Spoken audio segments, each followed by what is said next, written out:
Voy a hacer el ejercicio 12 de la página 103 del libro de Química de segundo de bachillerato de la editorial McGraw-Hill, que dice que a partir de la reacción de fotosíntesis que realizan las plantas verdes, 6 de dióxido de carbono gas más 6 de H2 líquido para dar C6H12 O6 sólido más 6 de oxígeno gaseoso con un calor de reacción, una entalpía de reacción de 2813 kilojulios, tenemos que calcular qué volumen de oxígeno medido en condiciones estándar se produce por cada gramo de glucosa formado y ve qué energía se requiere en el proceso.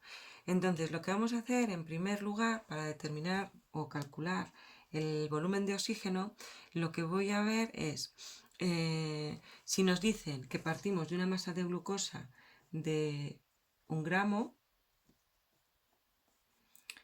pues voy a transformar estos gramos en moles y, teniendo en cuenta la estequiometría de la reacción, calcularé el número de moles de oxígeno.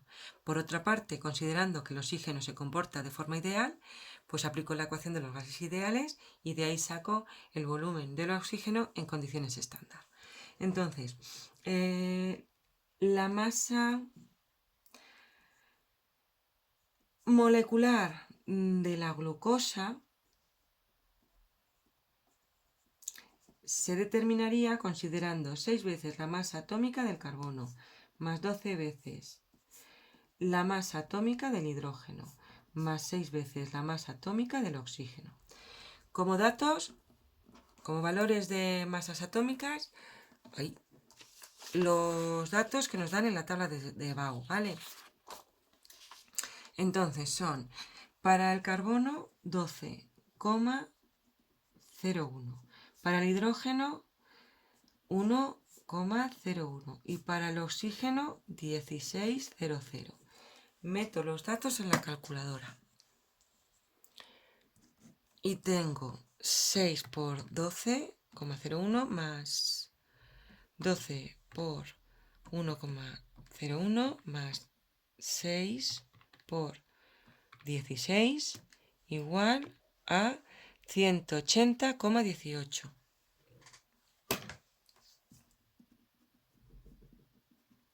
Vale, entonces, es decir, la masa molar de la glucosa es 108,18 gramos por mol. ¿Qué significa esto?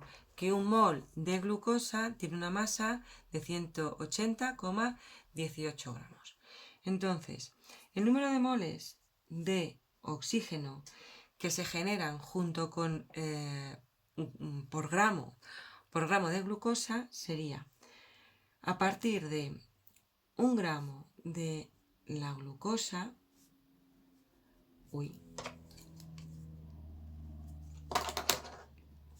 utilizo el factor de conversión correspondiente a la masa molar de la glucosa, es decir, 108,18 gramos de glucosa son un mol de glucosa.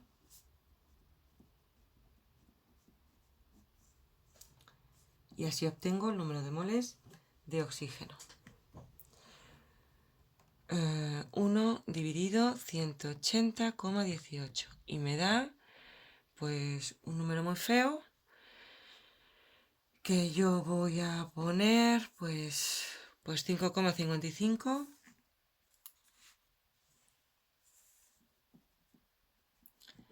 por 10 a la menos 3 moles. Uy, perdón, si es que me falta ay, la estequiometría. Por Dios. Vale, a ver, tengo que calcular el número de moles de oxígeno. Parto del gramo de glucosa. Utilizo el factor de conversión correspondiente a la masa molar de la glucosa. Y ahora utilizo el factor de conversión correspondiente a la estequiometría. Un mol de glucosa, 6 moles de oxígeno. Y ahora sí. Vale, entonces, 6, 1 por 6 es 6, dividido 180,18, me queda, pues eso, un número un poquito feo también, 3,33 por 10 a la menos 2 moles de oxígeno. Vale, entonces, suponiendo que el oxígeno se comporta como un gas ideal, P por V es igual a nRT. Es decir, si un gas ideal, en un gas ideal, el producto de la presión, de su presión por el volumen que ocupa, es una constante que es igual al número de moles de ese gas por la constante de los gases por la temperatura absoluta. Entonces, de aquí despejo el volumen y me quedaría N por R por T partido P. Aplicándolo a nuestro caso particular, el volumen de oxígeno es igual al número de moles de oxígeno por la constante de las gases por la temperatura absoluta partido a la presión. Entonces, sustituyo los datos. En este caso voy a considerar que R es igual a 0,082 atmósferas litro Kelvin mol a la menos 1, que la temperatura es de 25 grados centígrados. Bueno, no. Condiciones estándar 0 grados centígrados, teniendo en cuenta la definición de la UPAC, 0 grados centígrados, más 273,15. Estos son Kelvin, es decir, 273,15 Kelvin. Y la presión es de... en condiciones normales son 10 a la 5 pascales. En condiciones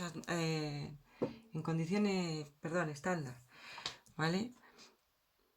Teniendo en cuenta que un pascal, que una atmósfera son 101,325 pascales. Y esto lo hago porque tenemos esto aquí, ¿vale? Tenemos esto y lo vamos a tener que pasar a atmósferas. Bueno, entonces, 3,33 por 10 a la menos 2 moles por 0,082 atmósfera por litro Kelvin por mol por 273,15 Kelvin partido 10 a la 5 pascales por una atmósfera dividido 101.325 pascales, me queda un volumen de O2 de... Vale, meto los datos en la calculadora y para no cometer mucho error me remito al dato que he obtenido al calcular el número de moles de oxígeno a partir de 1 gramo de la glucosa, ¿vale? Entonces, por 0,082 por 273,15 dividido, voy a poner paréntesis, 1 exponente 5 dividido 101.325 y esto me da un volumen de 0,7557. Voy a dar 4 cifras significativas porque aquí me dan 4 cifras significativas y aquí tendría que haber puesto un 0, ¿vale? Para ser coherente con el número de cifras significativas.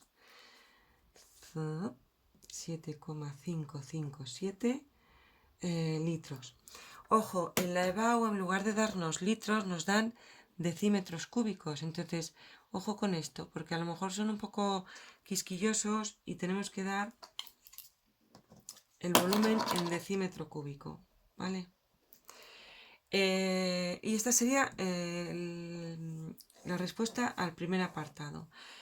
La solución del libro da 0,81 litros. ¿Por qué hay esa variación? Porque a lo mejor el libro ha considerado que las condiciones estándar son de 25 grados centígrados, ¿vale? Pero bueno, remitiéndonos a lo que le dice la UPAC, las condiciones estándar se refieren a 10 a la 5 pascales. Y lo que no está muy claro son la temperatura. Entonces, si nosotros decimos que consideramos que las condiciones estándar para nosotros son 0 grados, pues nos lo tendrían que dar como bien. Que nosotros consideramos que la temperatura en condiciones estándares de 25, T minúscula para la temperatura en grados centígrados, que para nosotros las condiciones estándar son 25 grados centígrados, pues nos lo tendrían que dar como bien. ¿Entendéis lo que os quiero decir? Es decir, si nosotros ponemos que para nosotros las condiciones estándar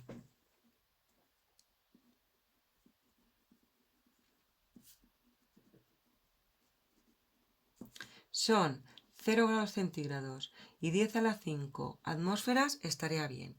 A lo mejor el libro ha obtenido que las condiciones, ha considerado que para sus condiciones estándar son 25 grados centígrados y una atmósfera de presión. Voy a calcular de casualidad a ver si daría el mismo resultado del libro. Entonces serían 3,33 exponente menos 2 por 0,082 por 273,15 más 25 dividido 1, ¿vale? Porque es una atmósfera. Y le darían, ¿veis? Le da utilizando, o sea, para el libro las condiciones estándar son estas. Para la UPAC, estas son las condiciones estándar. O sea que, ante la duda que tengáis o que se os presente a vosotros, pues si vosotros definís que para vosotros las condiciones estándar son estas, os lo tienen que dar bueno, ¿vale? Otra cosa es que en el libro os digan que las condiciones estándar son 25 grados centígrados y una atmósfera, pues lo calculáis así.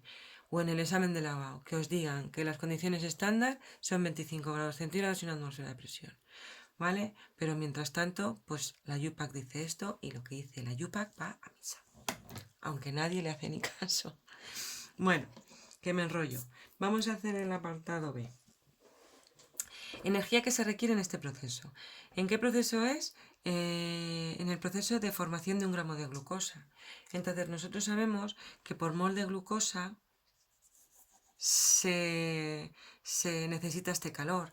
Entonces el calor que se requiere para un gramo de glucosa sería o se obtendría a partir de este calor de reacción 2813 kilojulios por mol, ¿vale? De glucosa, de C6H12O6, ¿vale? Porque la ecuación estequiométrica es por mol de glucosa, ¿vale? Entonces por eso lo podemos considerar. Como tenemos que la masa molar de la glucosa es esta, utilizamos nuestro factor de conversión. Un mol de la glucosa son 180,18 gramos de glucosa. Y como tenemos un gramo de glucosa, a ver qué calor se requiere. Mol de glucosa con mol de glucosa se va, gramo de glucosa con gramo de glucosa se va. Meto los datos en la calculadora, 2813 dividido 180,18 y me dice que son 15,6 kilojulios lo que se precisan. Voy a poner 15,61 kilojulios para ser coherentes con el número de cifras significativas. El libro dice que se necesitan, a ver que lo vea, 15,6. Bueno, pues el libro no es muy riguroso con las cifras significativas, pero bueno, si ponéis solo 15,6 no estaría mal. Entonces, bueno, pues esta sería la resolución de este ejercicio, que como siempre me lío un montón y los hago larguísimos. Lo siento.